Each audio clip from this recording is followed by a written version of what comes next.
Uh,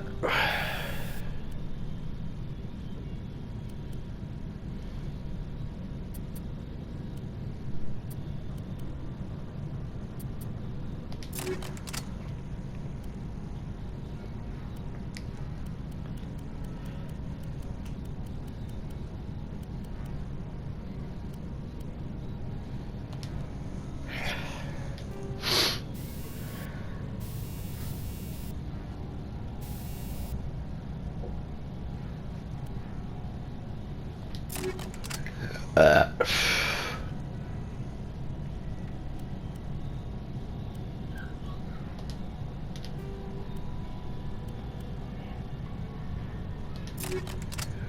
uh,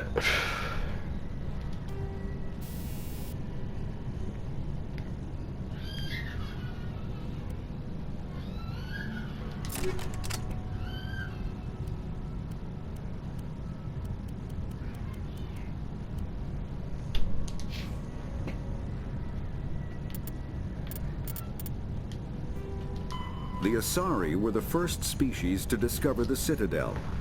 When the Solarians arrived, it was the Asari who proposed the establishment of the Citadel Council to maintain peace throughout the galaxy.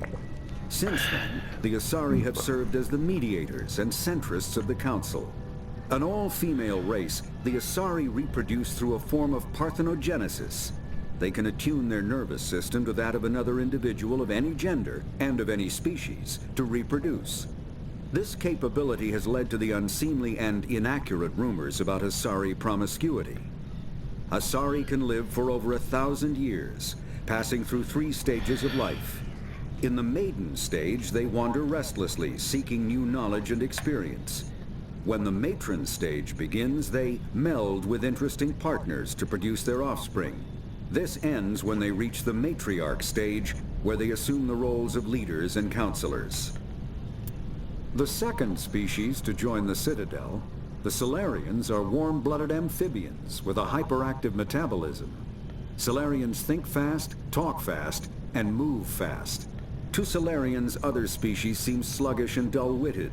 Unfortunately, their metabolic speed leaves them with a relatively short lifespan. Solarians over the age of 40 are a rarity. The Solarians were responsible for advancing the development of the primitive Krogan species to use as soldiers during the Rachni Wars. They were also behind the creation of the genophage bioweapon the Turians used to quell the Krogan rebellions several centuries later. Solarians are known for their observational capability and non-linear thinking. This manifests as an aptitude for research and espionage. They are constantly experimenting and inventing, and it is generally accepted that they always know more than they are letting on. Roughly 1,200 years ago, the Turians were invited to join the Citadel Council to fulfill the role of galactic peacekeepers. The Turians have the largest fleet in Citadel space, and they make up the single largest portion of the Council's military forces. As their territory and influence has spread, the Turians have come to rely on the Solarians for military intelligence and the Asari for diplomacy. Despite a somewhat colonial attitude towards the rest of the galaxy, the ruling hierarchy understands they would lose more than they would gain if the other 2 races were ever removed. Turians come from an autocratic society that values discipline and possesses a strong sense of personal and collective honor. There is lingering animosity between Turians and humans over the First Contact War of 2157, which is known as the Relay 314 incident to the Turians. Officially, however, the 2 species are allies, and they enjoy civil, if cool, diplomatic relations. 50,000 years ago, the Protheans were the only spacefaring species in the galaxy. They vanished in a swift galactic extinction. Only the legacy of their empire remains. They are believed to have built the mass relays and the Citadel, which have allowed numerous species to explore and expand throughout the galaxy. Prothean ruins are found on worlds across the galaxy. While surprisingly intact for their age, functioning examples of Prothean paleotechnology are rare. Time and generations of looters have picked their dead cities and derelict stations clean. Some believe the Protheans meddled in the evolution of younger races. The Hanar homeworld of Kaje, for example, shows clear evidence of former Prothean occupation.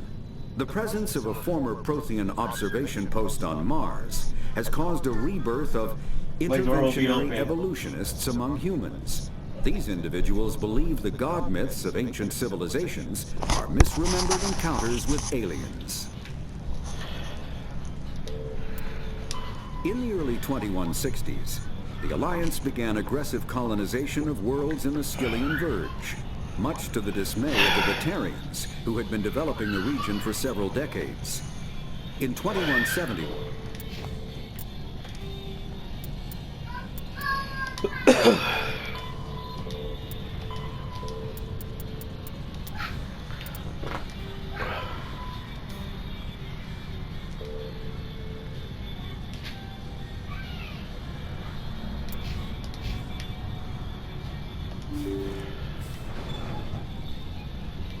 empty. Someone must have shut down all systems, except basic life support.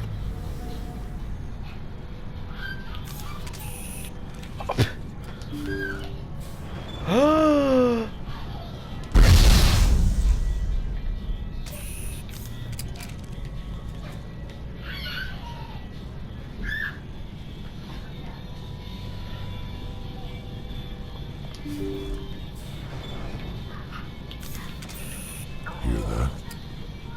We're not alone.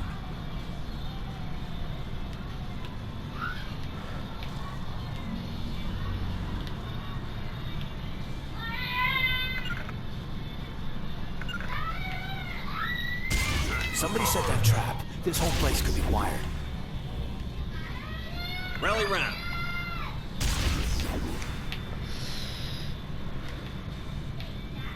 Perimeter secured.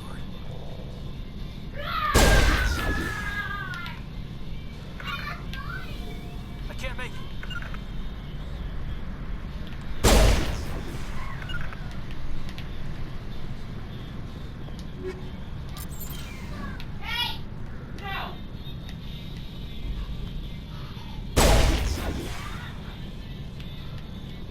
Rally round.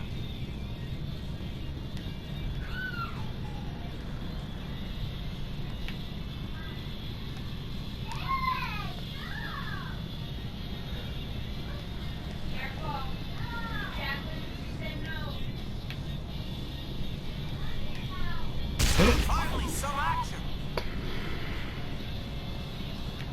Perimeter secured.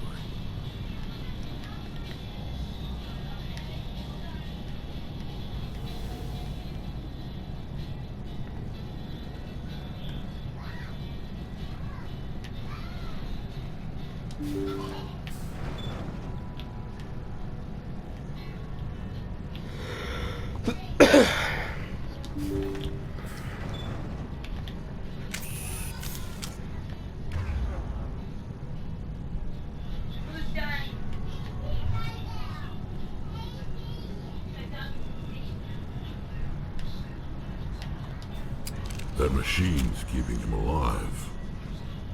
No brain activity. He's dead. This body is nothing but an empty shell.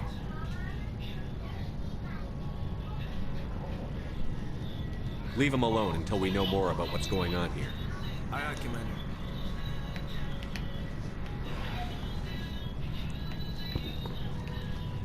Jacob's not going to make it. His brain was deprived of oxygen for too long. There's nothing any of us can do for him now except let him die with dignity. It's what he would want. I'm more worried about Julia now. She's showing signs of severe depression. I gave her some meds that should help, but I better warn the captain. Damn it. Jacob's not going to make it. His brain was deprived of oxygen for too long. There's nothing any of us can do for him now except let him die with dignity. It's what he would want. I'm more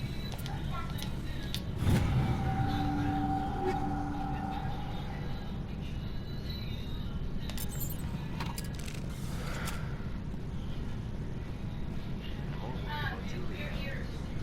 She's showing signs of severe depression. I gave her some meds that should help, but I better warn the captain. Say Jacob's gone.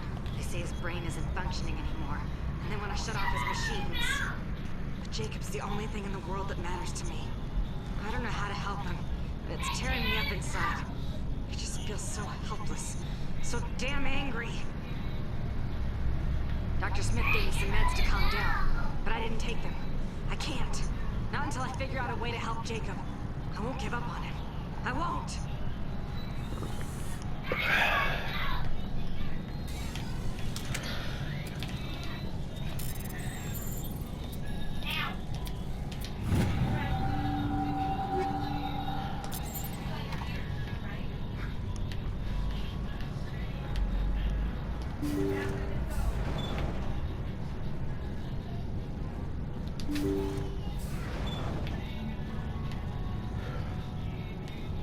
Jacob is showing no signs of brain activity. There's nothing more we can do for him. He wouldn't want to be kept alive by machines, so we're going to disconnect the life support. Dr. Smith is worried about Julia's reaction, though. She can't seem to let Jacob go. The stress is making her implants flare up, causing intense migraines. It'll probably be easier for everyone if we don't tell her until after we shut the life support down. Give her a chance to... Julia, what are you doing here? Why are you...